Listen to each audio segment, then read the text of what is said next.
Better safe than sorry. I don't fit in.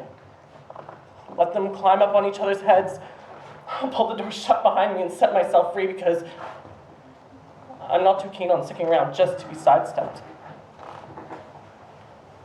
And I didn't force myself on them, so why should I have to force myself on them now? I don't have any contract with the dear Lord, and you can twist my words around any way you like. But they forced me. And no, I don't blame my parents, but they were old enough to know what they were doing. They had to have been prepared for the worst. I was merely a baby when I entered the world. Otherwise, I may have been smart enough to become a totally different person. Why should I have to suffer for the fact that everybody else was already here? I must have been dropped on my head. If a person gives me a mad dog as a present, I'll give them a mad dog right back to him. And if he doesn't accept his mad dog, I'll be humane and... I must have been dropped on my head. A person enters the world entirely by chance, and after careful consideration, he shouldn't. Well, it's enough to make you want to shoot yourself.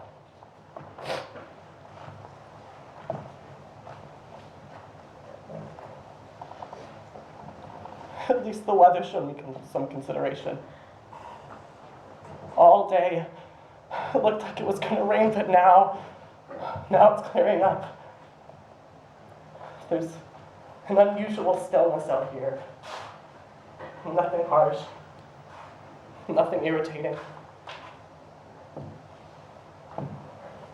The sky and the earth are like a transparent spider web. And everything is so comfortable. The landscape, oh, it's as pretty as a lullaby. Go to sleep, my little prince. Just like Miss Nandula used to sing. Only unfortunately she held her elbows out so ungraciously. The last time I danced was at the St. Cecilia's Day party. Miss Nandula only dances with the most eligible bachelors. The silk gown she wore was cut low in the front, in the back. Cut in the front was down to her waist, and cut in the back went straight to my brainstem. She couldn't have been wearing anything underneath. That is something that can still captivate me. Or for curiosity's sake, but it must be a strange feeling. Like being swept over a waterfall. I won't tell anybody that I'm returning without finishing the job. I'll act as if I've experienced all that like everybody else, because there's something shameful in having been a human being and not knowing the most human thing of all. You go to Egypt, sir, and you haven't seen the pyramids? I don't want to cry again. And I don't want to think about my funeral again. Melchior, he'll lay a wreath. Sir Reverend Bleakhead will console my parents. Earhart Payne will cite some historical example, and I probably won't get a gravestone. I always wanted a snow-white marble urn on a black granite column.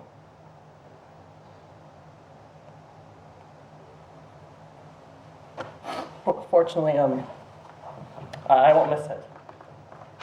The monuments are for the living and not the dead. I need a whole year to say goodbye to everybody in my head. All those wonderful nights spent with Melchior, out in the ranger's hut, under the willows, up in the mountains and the ruins of Rudenberg. When the time comes, I'm going to concentrate as hard as I can on whipped cream. Whipped cream it's so innocuous. It's filling and it leaves behind a pleasant aftertaste. Human beings I imagine to be infinitely worse.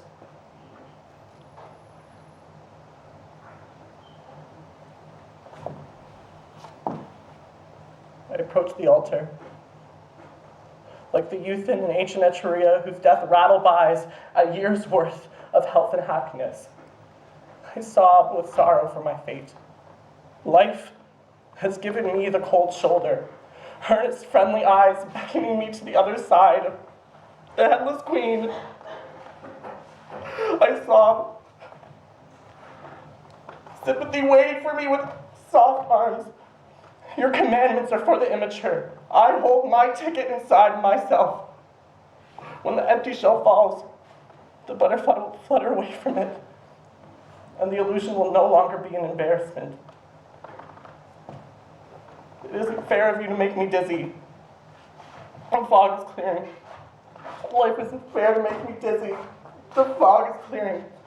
Life is just, it's just a matter of taste. Ilse!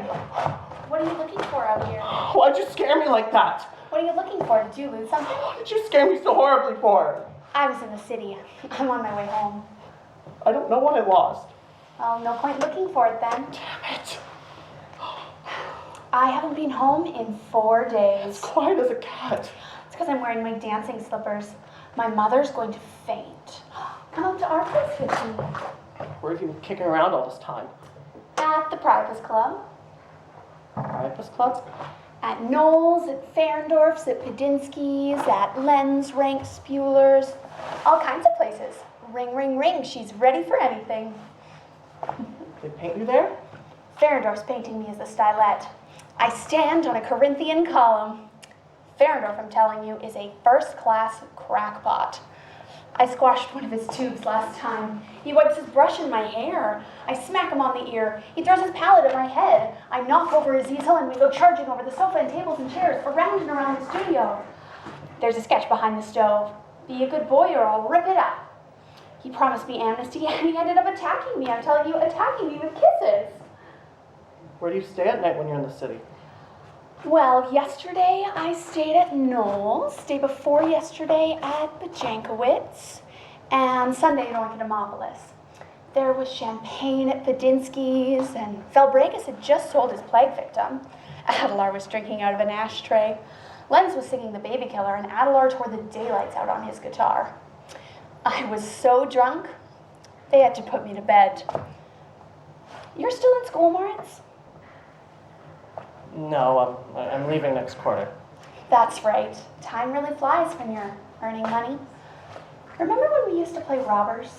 Fenella Bergman and you and me and the others? When you'd come out after dinner and have warm goat's milk at our house. What's Fenella doing? I haven't seen her since the flood. What's Melchior Gabor doing? Does he still give you those profound looks? We used to stand across from each other in chorus. He's a philosopher now. Fenella was over at my house not too long ago. She gave my mother some jam. I was sitting for ECR Landauer that day. He needed me as the Virgin Mary for the Christ child. He's a disgusting jerk. Yikes. Like a weather vane. Ugh. Do you have a hangover? Me? Yeah? Oh, we put away like hippopotamuses last night. We came staggering home around 5 o'clock. I can tell just by looking at you. Were there any girls there? Oh, yeah. Hot little barmaid. The owner left her with us all night. I can tell just by looking at you, Moritz. I don't know what a hangover is. Last carnival, I went 3 days and 3 nights without getting out of my clothes or into a bed. From the ballroom to the Bella Vista, lunch at the cafe, tingle-tangle later in, and the ballroom at night. Lena was with me, and Viola, who's bad. On the 3rd night, Heinrich found me.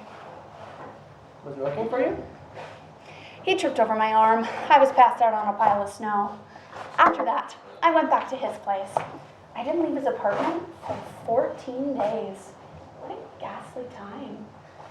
In the mornings, I had to wrap myself up in his Persian robe, and at night, I had to walk around the room in a black page boy costume.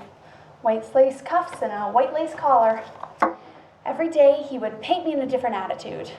One time on the back of the sofa as Ariande, one time as Leda, one time as Ganymede, and one time on all fours as a female Nebuchadnezzar. always raving about killings, about shooting and suicide and gas fumes. First thing in the morning, he'd climb into bed with a pistol, load it up with bullets, and stick it in my chest. One blink, and I'll pull the trigger. He would have done it, Moritz. He would have done it. Then he'd stick the thing in his mouth like a blowpipe. He says it arouses your self-preservatory instincts. And then, brr, the bullet would have gone straight through my spine. Is Heinrich still alive? What do I know? There was a mirror set into the ceiling above the bed. The room was just a closet, but it looked as tall as a tower and as bright as an opera house. I had horrible dreams at night. God, oh God, I couldn't wait for it to get light again. Sweet dreams, they'll say. When you're asleep, you look so pretty I could kill you. Is Heinrich still alive? I hope not. One day, when he was out buying absinthe, I threw on his coat and snuck out in secret. Carnival was already over and the police stopped me. What are you doing in a man's clothes? They took me back to headquarters, and Knoll and Ferendorf and Budinsky and Spuler and Oinkonomopoulos, the whole Priapus Club came and bailed me out. They shipped me off to Knoll's studio in a cab. I've been real faithful to the crowd since then. But Jankowitz is an owl, Loizen a hyena, Oinkonomopoulos a pig, and that's why I love them, every single one of them. And I wouldn't trade it for anything, even if the world was full of archangels and millionaires. I better be going, I'll say. Come up to our house. What for? Have some warm goat's milk. I have a curling iron for your hair, and I can stick a little bell around your neck. We even have that old rocking horse for you to play on. Better not, I'll say. I still have Sassanid, Sermon on the Mount, and the parallel piped on my conscience. Good night. Sweet dreams. Do you still go down to the wigwam where Melchior Gabor buried my tomahawk? Blech. I'll be on the trash heap by the time you guys are ready.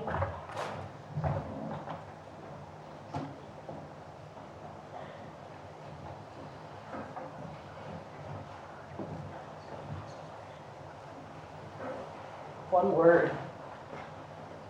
One word is all it would have taken. Ilse? Ilse! She can't hear me, thank God. Not in the mood. Shame to have missed an opportunity, though.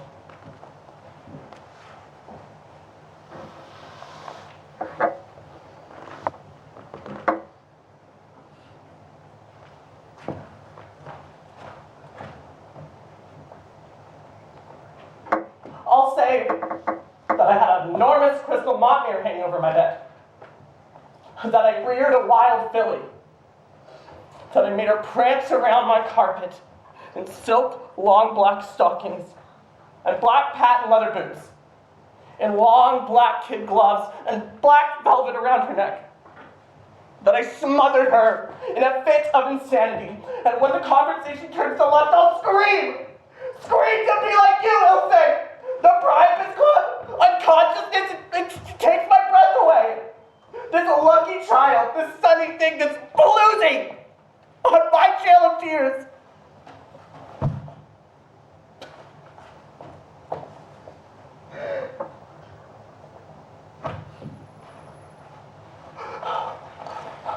I found it again. Without looking for it. The cattails. They've grown since yesterday. The view through the willows, exactly the same. The river, how it flows like molten lead. Before I forget, it's dark now, and I won't be going home.